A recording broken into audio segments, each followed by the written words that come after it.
Teknik mengukur parameter kesihatan badan ada 4, iaitu suhu badan, kadar denyutan nadi, tekanan darah dan indeks jisim badan.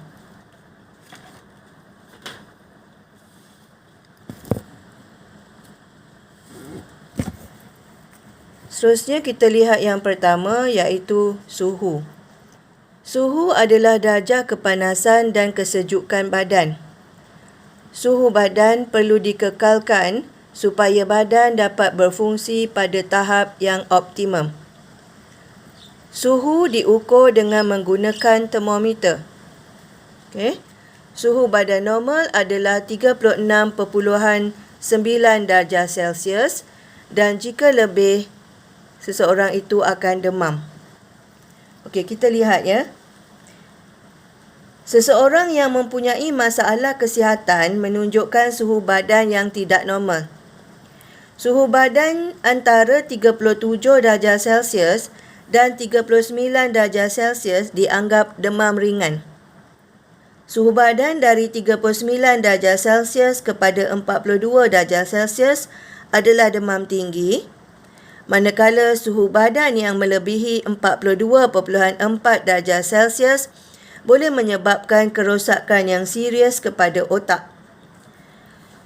Suhu badan yang rendah berlaku ketika terdedah kepada keadaan sejuk yang melampau, mengambil alkohol atau dadah. Seterusnya kita lihat faktor-faktor yang boleh menyebabkan suhu badan melebihi normal. Yang pertama adalah disebabkan oleh jangkitan bakteria dan virus.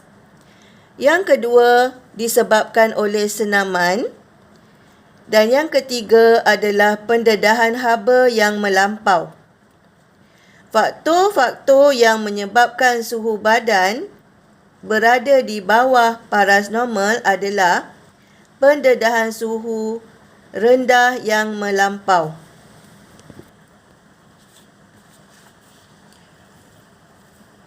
Terdapat 4 termometer yang boleh mengukur suhu, iaitu termometer klinik, termometer makmal, termometer rektal dan termometer inframerah.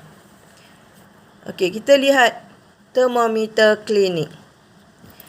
Termometer klinik mengukur suhu pada julat 35 darjah Celsius hingga 42 darjah Celsius.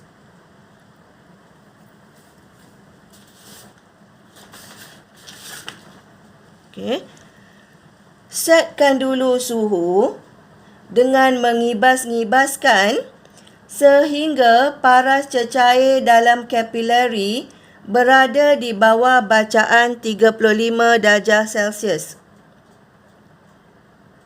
Letakkan termometer klinik di bawah ketiak ataupun mulut selama 2 hingga 3 minit. Keluarkan termometer klinik dan rekodkan bacaan apabila bunyi bip kedengaran. Termometer klinik ada pencerutan. Apa maksud pencerutan? Pencerutan ini ialah berfungsi supaya merkuri tidak turun dengan cepat setelah dikeluarkan. Merkuri tidak turun dengan cepat setelah dikeluarkan. Jadi ini akan memberikan bacaan yang lebih tepat. Seterusnya ialah termometer makmal. Termometer makmal tidak sesuai digunakan untuk mengukur suhu badan. Ia tiada pencerutan. Maknanya kalau kita nak mengukur suhu air mendidih, termometer itu kita perlu celupkan ke dalam bikar yang berisi air dan bacaan diambil ketika berbuli termometer itu berada di dalam air. Kena terus ambil bacaan ketika termometer itu masih berada dalam air.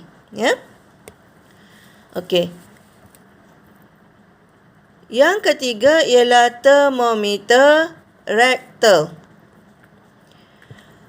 Termometer rektal digunakan pada bayi yang berusia kurang 3 bulan melalui dubur. Kalau usia kamu 16 tahun, tak sesuai menggunakan termometer rektal ini. Ya? Okey. Bersihkan bahagian muncung termometer rektal dengan menggunakan alkohol. Sapu jeli petroleum di bahagian muncung supaya senang dimasukkan ke dalam dubur. Angkatkan kaki bayi dan masukkan termometer ini sedalam 1.5 hingga 2.5 cm. Biarkan hingga bunyi bip kedengaran, barulah rekodkan bacaan. Okey, dan yang keempat ialah termometer inframerah. Okey. Termometer inframerah ini dia tidak menyentuh individu, ya. Tidak menyentuh individu. Arahkan tertingkap termometer ke arah individu pada jarak kira-kira 5 cm. Rekodkan bacaan selepas bunyi bip kedengaran. Okey.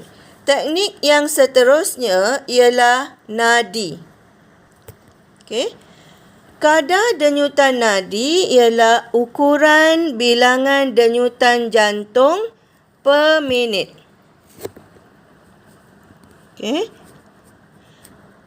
Titik nadi merupakan tempat di mana denyutan nadi itu dapat dirasai.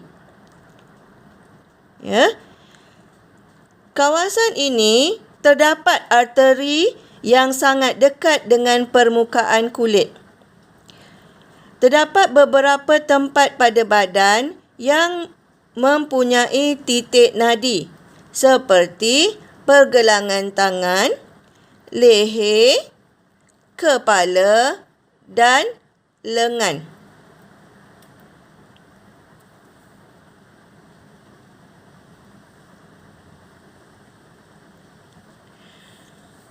Kebiasaannya, doktor akan mengambil nadi seseorang pada pergelangan tangan kerana di bahagian itu lebih jelas, menonjol dan mudah.